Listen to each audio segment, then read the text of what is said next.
ಮಹಾರಾಜಸ್ವಾಮಿ ವರಹ ದೇವಸ್ಥಾನ ಮತ್ತು ಗಂಗಾಧರ ಸ್ವಾಮಿ ದೇವಸ್ಥಾನ. ಈ ದೇವಸ್ಥಾನ ಸುಮಾರು 2500 ವರ್ಷಗಳಷ್ಟು ಪುರಾತನವಾದಂಥ ಕ್ಷೇತ್ರ ಇದಾಗಿದ್ದು,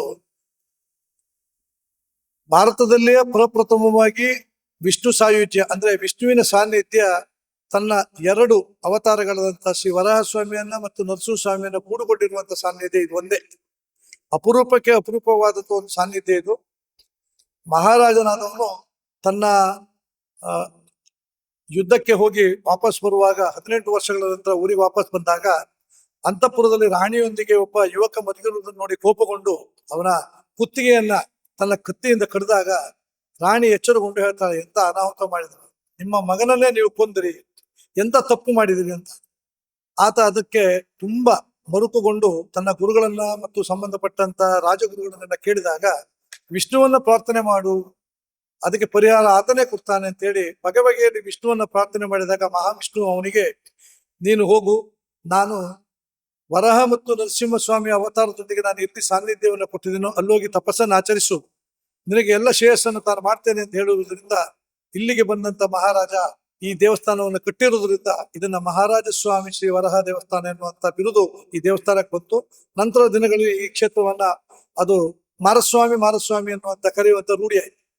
ಇಂಥ ಪುರಾತನವಾದಂಥ ದೇವಸ್ಥಾನವನ್ನ ಈ ಉತ್ತರಾಯಣದಲ್ಲಿ ಎಲ್ಲಾ ಕಡೆಯಲ್ಲಿ ಜಾತ್ರೆಗಳು ನಡೆಯುವುದು ಸ್ವಾಭಾವಿಕ. ದಕ್ಷಿಣದಲ್ಲಿ ಜಾತ್ರೆಗಳಿಲ್ಲ, ಶಾಸ್ತ್ರ ಕೂಡ ನಿಷಿದ್ಧ. ಆದ್ರೆ ವಿಶೇಷವಾದಂತ ಈ ದೇವಸ್ಥಾನ ಆಷಾಢದ ಅಮಾವಾಸ್ಯೆ ಅಂದ್ರೆ ಕರ್ಕಾಟಕ ಅಮಾವಾಸ್ಯೆಯಲ್ಲಿ ಒಂದು ಜಾತ್ರೆ. ಬೆಳಿಗ್ಗೆ ಎದ್ದು ಬಂದು ಸಾವಿರಾರು ಭಕ್ತಾದಿಗಳು ಸಮುದ್ರದಲ್ಲಿ ಸ್ನಾನ ಮಾಡಿ, ನಂತರ ಎದುರಲ್ಲಿರುವಂತ ಸೌಪರ್ಣಿಕ ನದಿಯಲ್ಲಿ ಸ್ನಾನ ಮಾಡಿ ಈ ಸ್ವಾಮಿಯ ದರ್ಶನ ಮಾಡಿದ್ರೆ 7 ಜನ್ಮಗಳ ಕರ್ಮಗಳು ಅದು ನಶಿಸಿ ಹೋಗ್ತದೆ ಎನ್ನುವಂಥದ್ದು ಪುರಾಣದಲ್ಲಿ ಐತಿಹ್ಯವಾಗಿ ಬಂದಿದೆ. ಅಂತ ಒಂದು ಸಿದ್ಧಿ ಕ್ಷೇತ್ರದಲ್ಲಿ ಈಗ ದೇವಸ್ಥಾನವ ಇವತ್ತು ನೀವು ನೋಡ್ತಾ ಇದ್ದೀರಿ. ಸುಮಾರು ಲಕ್ಷಾಂತರ ಜನ ಭಕ್ತರು ಬೆಳಿಗ್ಗೆಯಿಂದ ಸಂಜೆ ತನಕ ಇಲ್ಲಿ ಬಂದು ದೇವರ ದರ್ಶನವನ್ನು ಪಡೆದು ತಮ್ಮ ಜನ್ಮವನ್ನ ಪಾವನಗೊಳಿಸ್ಕೊಳ್ತಾರೆ. ಇಂಥ ದೇವಾಲಯವನ್ನ ಸುಮಾರು 18 ಕೋಟಿ ವೆಚ್ಚದಲ್ಲಿ ಮಹಾರಾಜ ಸ್ವಾಮಿ ವರಹ ದೇವಸ್ಥಾನ ಮತ್ತು ಶ್ರೀ ಗಂಗಾಧರ ಸ್ವಾಮಿ ದೇವಸ್ಥಾನವನ್ನ ಜೀರ್ಣೋದ್ಧಾರ ಮಾಡುವಂತ ಒಂದು ನಿಟ್ಟಿನಲ್ಲಿ ನಮ್ಮ ಜೀರ್ಣೋದ್ಧಾರ ಸಮಿತಿ ಕಾರ್ಯಪ್ರವೃತ್ತವಾಗಿದೆ. ಕಳೆದ 2 ವರ್ಷಗಳಿಂದ ಕಾರ್ಯ ಮಾಡ್ತಾ ಇದೆ. ಈಗಾಗಲೇ ಶಿಲಾ ಕೆಲಸ, ದೇವಾಲಯದ ಶಿಲಾ ಕೆಲಸ, ನಿರ್ಮಾಣದ ಶಿಲಾ ಕೆಲಸ ಈಗಾಗಲೇ ಆರಂಭಗೊಂಡಿದೆ. ಮುಂದಿನ 3 ವರ್ಷಗಳಲ್ಲಿ ಈ ದೇವಾಲಯವನ್ನು ಪರಿಪೂರ್ಣಗೊಳಿಸಿ ದೇವರ ಪುನರ್ ಪ್ರತಿಷ್ಠೆ ಮತ್ತು ಬ್ರಹ್ಮ ಕುಂಭಾಭಿಷೇಕವನ್ನು ಮಾಡಬೇಕೆನ್ನುವಂತ ಸಂಕಲ್ಪದೊಂದಿಗೆ ನಾವು ಕಾರ್ಯಪ್ರವೃತ್ತರಾಗಿದ್ದೇವೆ. ಈಗಾಗಲೇ ಸುಮಾರು 7 ಕೋಟಿಯಷ್ಟು ಮೊತ್ತದ ಭಕ್ತರ ಆಶ್ವಾಸನೆಗಳು ಈಗಾಗಲೇ ಅಭಿವೃದ್ಧಿ ಸಮಿತಿಗೆ ಬಂದಿದೆ.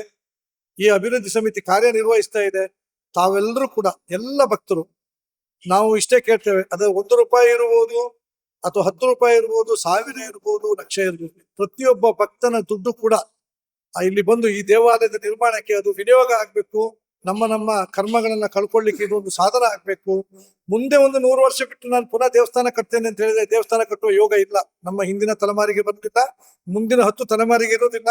ಈ 1 ತಲೆಮಾರು ಮಾತ್ರ ನಮಗೆ ಮಾತ್ರ ಭಗವಂತ ಈ ಯೋಗವನ್ನು ಕೊಟ್ಟಿದ್ದಾನೆ. ಇದನ್ನ ನಾವೆಲ್ಲ ಸದುಪಯೋಗ ಪಡಿಸಿಕೊಂಡು ನಾವೆಲ್ಲರ ಹತ್ರ ಕೇಳ್ತೇವೆ, ಒಂದು ಶಿಲೆಯನ್ನ ಕೊಡಿ ಅಂತ. 3330 ರೂಪಾಯಿಗೆ ಒಂದು ಡಿಸೈನ್ ಮಾಡಿರುವಂತ ಶಿಲೆಯನ್ನ ಸಮರ್ಪಣೆ ಮಾಡ್ಬೇಕೆನ್ನುವಂತ ಸಂಕಲ್ಪದೊಂದಿಗೆ ನಾವು ಹೊರಟಿದ್ದೇವೆ. 3 ವರ್ಷಗಳ ಸಮಯಾವಕಾಶ ಇದೆ. ಪ್ರತಿಯೊಬ್ಬರು ಭಕ್ತರು ಭಾಗವಹಿಸಿ ಈ ದೇವರ ಕೃಪೆಯಲ್ಲಿ, ದೇವರ ಕೆಲಸದಲ್ಲಿ ಭಾಗಿಯಾಗಿ ದೇವರ ಕೃಪೆಗೆ ಪಾತ್ರ ಆಗಬೇಕು ಅಂತ ಹೇಳಿ ನಮ್ಮ ಅಭಿವೃದ್ಧಿ ಸಮಿತಿಯ ಎಲ್ಲರೂ ಕೂಡ ನಾವು ಆಶಿಸ್ತೇವೆ. ಹರಿ ಓಂ. ಶ್ರೀ ವರಹ ಸ್ವಾಮಿಯನ್ನ ನಮಸ್ಕಾರ ಮಾಡುತ್ತಾ, ನನ್ನ ಹೆಸರು ಸತೀಶ್ ಎಮ್ಮನಾಯಕ್, ಮಾಜಿ ಈ ಒಂದು ದೇವಸ್ಥಾನದ ಆಡಳಿತದ ಅಧ್ಯಕ್ಷನಾಗಿದ್ದೆ. ಇವತ್ತು ವಿಶೇಷವಾಗಿ ಕರ್ಕಾಟಕ ಅಮಾವಾಸ್ಯೆ ಅಂತ ನಾವು ಹೇಳ್ತೇವೆ. ಬಹುಶಃ ರಾಜಶೇಖರ್ ಹೆಬ್ಬಾರ್ ಹೇಳಿದಾಗೆ ಆ ರಾಜ ಎಲ್ಲ ಪಾಪವನ್ನು ಕಳ್ಕೊಳ್ಳಿಕ್ಕೆ ಸಮುದ್ರ ಮತ್ತು ಸೌಪರ್ಣಿಕ ನದಿಯಲ್ಲಿ ಸ್ನಾನ ಮಾಡಿ ಈ ವರಹಾವತಾರನಿಗೆ ಮೊರೆ ಹೋದದ್ದು. ಬಹುಶಃ ಆದ್ರಿಂದ ವಿಶೇಷವಾಗಿ ಇವತ್ತು ಹೆಚ್ಚಿನ ಜನರು ಸಮುದ್ರ ಸ್ನಾನ ಮತ್ತು ವರಹ ಸ್ವಾಮಿಯ ಭೇಟಿಯನ್ನು ಮಾಡ್ತಾರೆ. ಇಲ್ಲಿ ಸೌಪರ್ಣಿಕ ನದಿಯ ಮತ್ತು ಸಮುದ್ರ ಸ್ನಾನ ಮಾಡಿದ್ರ ಮೇಲೆ ಬೆಳಗಿನ ಜಾವದಿಂದ ಸಾವಿರಾರು ಭಕ್ತರು ಇವತ್ತು ಶ್ರೀ ದೇವರ ದರ್ಶನವನ್ನು ಮಾಡ್ತಾ ಇದ್ದಾರೆ. ಮತ್ತೊಂದು ವಿಶೇಷ ಏನಂತ ಹೇಳಿದ್ರೆ, ಹೊಸ ಮದುಮಕ್ಕಳು ಇಲ್ಲಿ ಬಂದು ಸಮುದ್ರ ಸ್ನಾನ ಮತ್ತು ನದಿಯ ಸ್ನಾನವನ್ನು ಮಾಡಿ ದೇವರನ್ನು ಭೇಟಿ ಮಾಡ್ತಾರೆ. ಅಂದ್ರೆ ಹೊಸ ಮದುಮಕ್ಕಳಿಗೆ ಇವತ್ತು ಇಲ್ಲಿ ಒಂದು ವಿಶೇಷವಾದಂತಹ ಒಂದು ಸ್ಥಾನ ಇದೆ. ಆದ್ರಿಂದ ಇಂಥ ಒಂದು ವಿಶೇಷವಾದಂತ ಈ ಒಂದು ದಿನದಲ್ಲಿ ಬಹುಶಃ ಬೆಳಗಿನಿಂದ 4 ಗಂಟೆಯಿಂದ ಪ್ರಾರಂಭ ಆಗಿದೆ. ಸಂಜೆ ಸಾಧಾರಣ 9 ಗಂಟೆ ತನಕ ಇದೇ ರೀತಿಯಲ್ಲಿ ಜನರು ಬರ್ತಾ ಇರ್ತಾರೆ. ಮತ್ತೆ ಆ ದೇವರಲ್ಲಿ ಮೊರೆ ಹೋಗ್ತಾರೆ. ಮತ್ತೆ ಇದು ಮಳೆ ದೇವರು ಅಂತ ಹೆಸರು ಇದಕ್ಕೆ. ಮಳೆ ದೇವರು ಅಂತ ಹೇಳಿದ್ರೆ ನಾವು ಬೇಡಿದಾಗ ಮಳೆ ಕೊಡ್ತಾನೆ, ಬೇಸಾಯಕ್ಕೆ ರೈತರಿಗೆ ಬೇಕಾದಾಗ ಮಳೆ ಕೊಡ್ತಾನೆ. ಆ ಪೈರು ಒಳಗೆ ಹೋಗುವಾಗ ಮಳೆ ನಿಲ್ಲಿಸ್ತಾನೆ.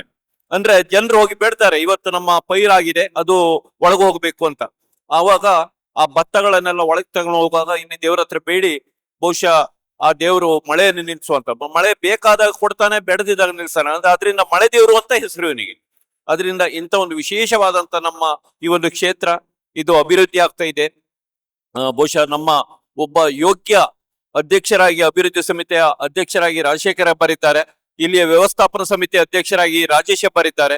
ಬಹುಶಃ ಮುಂದಿನ ದಿನಗಳಲ್ಲಿ ನಮ್ಮ ಎಲ್ಲ ಈ ಒಂದು ಅವ್ರು ಹೇಳಿದಾಗೆ ನಮಗೆ ಯೋಗ ಇದು. ಈ ನಮ್ಮ ಒಂದು ಕಾಲದಲ್ಲಿ ಈ ಒಂದು ದೇವಸ್ಥಾನ ಆಗ್ತದೆ ಅಂತ ಹೇಳಿದ್ರೆ ಬಹುಶಃ ಸಾವಿರಾರು ವರ್ಷದ ಹಿಂದೆ ಅಯೋಧ್ಯೆ ರಾಮ ಮಂದಿರ ಆಗ್ಬೇಕು ಅಂತ ಬಹುಶಃ ಎಷ್ಟೋ ಜನ ಪ್ರಾಣವನ್ನು ಕಳ್ಕೊಂಡಿದ್ದಾರೆ.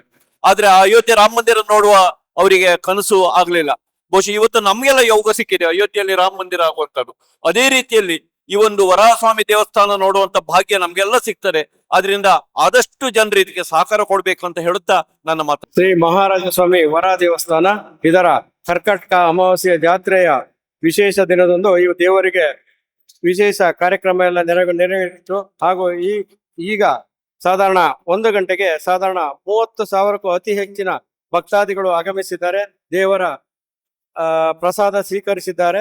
ಹಾಗೂ ನಮ್ಮ ದೇವಸ್ಥಾನದ ಆಡಳಿತ ಮಂಡಳಿಯವರು ಎಲ್ಲ ಭಕ್ತಾದಿಗಳಿಗೆ ಬರುವ ಅನುಕೂಲಕ್ಕಾಗಿ ಎಲ್ಲ ಕಾರ್ಯಕ್ರಮ ಭಾಗವಹಿಸಿದ್ದಾರೆ. ಭಕ್ತಾದಿಗಳು ಅತಿ ಹೆಚ್ಚಿನ ಈ ವರ್ಷ ಅತಿ ಹೆಚ್ಚು ಮಳೆ ಇಲ್ಲದ ಕಾರಣ ಅತಿ ಹೆಚ್ಚು ಜನ ಭಕ್ತಾದಿಗಳು ದೇವರ ದರ್ಶನ ಪಡೆದಿದ್ದಾರೆ.